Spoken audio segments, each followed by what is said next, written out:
कहानी उस घर की है जहाँ बहू और बेटी को एक माना जाता था, लेकिन फिर। अरे शिखा बेटा, तू रसोई में क्यों घुसी रहती है? जा, रोटी मैं बना लूंगी। नहीं माँ जी, आप बैठिए, बस सारा खाना बन ही गया है। श्वेता को बोल देती हूँ, वो खाना लगा देगी सबका। सॉरी भाभी, मेरे पास वक्त नहीं है। माँ, मुझे पैसे देना, पार्लर जाना है। हाँ हाँ चली जाना, भाभी को भी ले जाना। वो भी जाने को बोल रही थी पार्लर, पर पहले ना मदद कर दे उसके खाना लगाने में। देख माँ, वो बहू है, उसे बहू रहने देना, इतना सर पर मत चढ़ा भाभी को। श्वेता, ज्यादा मत बोला कर। बहू और बेटी में कोई फर्क नहीं होता है। जा जाकर काम कर। ननद को माँ का भाभी से इस तरह प्यार करना बिल्कुल अच्छा नहीं लगता। वो बार बार किसी न किसी तरह माँ को भाभी के खिलाफ भड़काती रहती, लेकिन कोई फायदा ना होता। एक रोज, अरे बेटे किशन, जा बहू को कहीं घुमा कर ला, सारा दिन घर में काम करती रहती है। हाँ माँ, हम लोग जा रहे हैं ना गोवा। अच्छा जी, भाभी ने तो हमें बताया भी नहीं।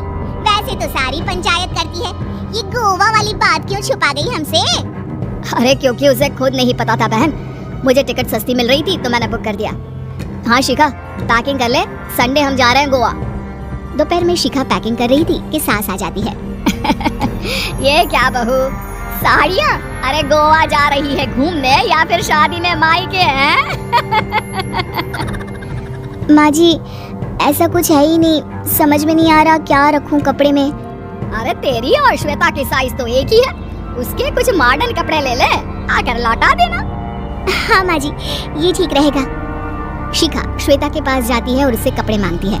ना जी ना, मैं अपने कपड़े ना दूं, वैसे भी फैल जाएंगे मेरे कपड़े, बहुत महंगे वाले हैं। शिखा मुंह लटकाकर कमरे में आ जाती है तो सास कहती है, चल तैयार हो जा, तुझे मैं शॉपिंग करा कर लाती हूँ गोवा की। बस फिर क्या था, सास बहू निकल जाते हैं मार्केट और एक से बढ़कर एक ड्रेस खरीद कर घर आते हैं। पहले बता देती कि नए कपड़े दिलाने वाली है भाभी को, तो मैं अपने ही दे देती ना भाभी को, मुझे दिला देती नए कपड़े। देख श्वेता, परिवार का मतलब सबके साथ रहना होता है, ना कि सिर्फ अपना सोचना। वैसे भी तुझे अच्छे संस्कार सीखने चाहिए। और रही बात कपड़ों की, तो शिखा, आज से घर पर भी तू मॉडर्न कपड़े ही पहनेगी, कोई जरूरत नहीं है ये साड़ी वाड़ी लपेटने की। अब क्या था, घर पर श्वेता और शिखा एक जैसे रहते। एक बार पड़ोसन आती है। अरे बेटा, अपनी माँ को तो बुलाना, जरा बात करनी है। शिखा सास को बताती है और रसोई में चली जाती है। ये आपकी बेटी बहुत बड़ी हो गई है, इसके लिए एक रिश्ता है, कहो तो बता दूं। ये बेटी नहीं बहू है, घर में सब एक जैसा ही रहता है। वैसे मेरी बेटी भी बड़ी हो गई है, कोई रिश्ता हो तो जरूर बताना। पड़ोसन रिश्ता लेकर उन लोगों के घर आती है। तब श्वेता की होने वाली सास कहती है, तो ये घर है, कितने मंजिल का है? और ये बहू ने आपकी क्या पहन रखा है, जीन्स टॉप? अरे भाई, साड़ी वाड़ी नहीं है क्या इसके पास? देखिए, सर्दी है तो साड़ी में बहू कैसे मैनेज करती, वैसे पहनती है साड़ी भी। देखिए, हम लोग ठहरे पैसे वाले लोग, कोई कमी नहीं है हम लोगों के पास पैसों की, बहुत पैसे हैं, जमीन, नौकर चाकर, कार, सब कुछ है, लेकिन घर में संस्कारी बहू चाहिए, समझ रही है ना आप? सास कुछ कहती कि श्वेता बोल पड़ती है, हाय रे, नौकर चाकर से लेकर जमीन, कार, पैसा, हाँ मुझे रिश्ता मंजूर है मुझे। अरे रुक जा श्वेता, मैं बात कर रही हूँ ना। देखिए, हम लोगों के घर इतनी आजादी नहीं मिलेगी। अरे हाँ करते ना माँ, हाँ करते जल्दी से।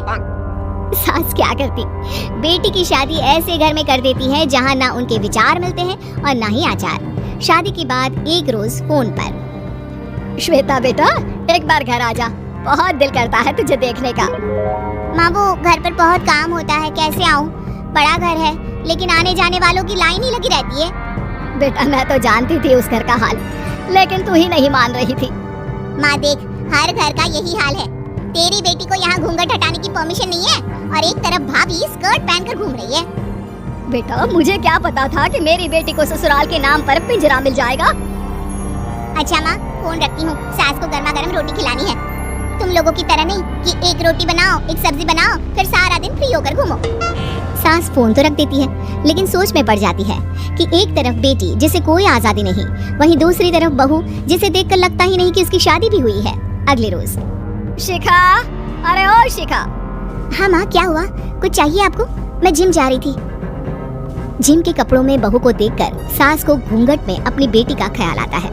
देख बहू, घर में बहू की तरह रहा कर, इतने टाइट कपड़े पहनकर जिम जाना पसंद नहीं मुझे। जा जाकर रोटी बना। रोटी? माँ अभी तो शाम के 6 बजे हैं, इस वक्त रोटी? अब क्या मेरे खाने पीने पर भी पहरा है? अरे जब मर्जी तब मैं अपने घर में खा भी नहीं सकती क्या? बहू को अजीब लगता है। वो समझ नहीं पाती कि जो सास कल तक इतनी सपोर्टिव थी, उन्हें अचानक से क्या हो गया। वो किचन में जाती है, गरम रोटी के साथ 2 तरह की सब्जी, रायता, सलाद सब लेकर सास के पास आती है। माँ जी, खाना। इतना सारा खाना? राक्षस समझा है क्या मुझे? रोटी मांगी थी मैंने गर्मा गर्म बस। पर माँ जी, रोटी खाती किससे आप? सब्जी तो बनानी थी ना। अरे भूख मर गई मेरी तेरी बहस से। जा जाकर काम कर, अंदर पूरी रसोई साफ कर। बहू अंदर चली जाती है। थोड़ी देर में श्वेता घर आती है। अरे शिखा जल्दी से चाय ला, पकवान बना, मेरी बेटी आई है। अरे नहीं नहीं माँ, ड्राइवर बाहर खड़ा है। मैं तो घर का कोई सामान खरीदने के बहाने यहाँ आ गई हूँ, मुझे जाना होगा। अरे बेटा, पर कितने दिनों बाद देख रही हूँ तुझे, रहने आ जाना 2-4 दिन के लिए। आ जाऊंगी माँ, जब मेरी सास मरेगी तब। मैं तो रोज मन्नत मानती हूँ कि मेरी सास मर जाए तो अच्छा है। अच्छा चल, जा रही हूँ माँ। हे भगवान, कैसे कैसे दिन देखने पड़ रहे हैं मेरी बेटी को। सास अंदर जाती है, जहाँ श्वेता की जिम वाली सहेली का फोन आया होता है। क्या बात है, आज जिम नहीं आई? अरे पता नहीं यार, आज माँ को क्या हो गया अचानक। पर खैर कोई नहीं, लगता नहीं कि मैं अब जिम आ पाऊंगी। शिखा स्पीकर पर बात कर रही थी, जिसे सास सुन रही थी। यार ये सास ना होती ही ऐसी है। मैं तो कहती हूँ बुढ़िया जल्दी मरे और तू आराम से जिए। शिखा को सहेली की बात पर गुस्सा आ जाता है। माँ के मरने की कौन सा बच्चा दुआ मांगता है मोहिनी? आगे से ऐसी बात मेरे सामने मत करना। हमारे घर की शोभा ही माँ है। क्या हुआ जो थोड़ी शक्ति दिखा रही है? उसमें भी कोई ना कोई उनकी भलाई ही होगी। मैं तो कहती हूँ भगवान मेरे जैसी सास सबको दे, जो सिर्फ माँ की तरह है। सास वाली तो कोई बात ही नहीं है उनमें। सास ये बात सुन रही थी। उनकी आंख में आंसू आ जाते हैं कि क्यों वो बेटी की किस्मत में बहू को भी भागीदार बना रही थी। शिखा, अरे ओ शिखा, क्या हो गया? जिम नहीं जाना क्या?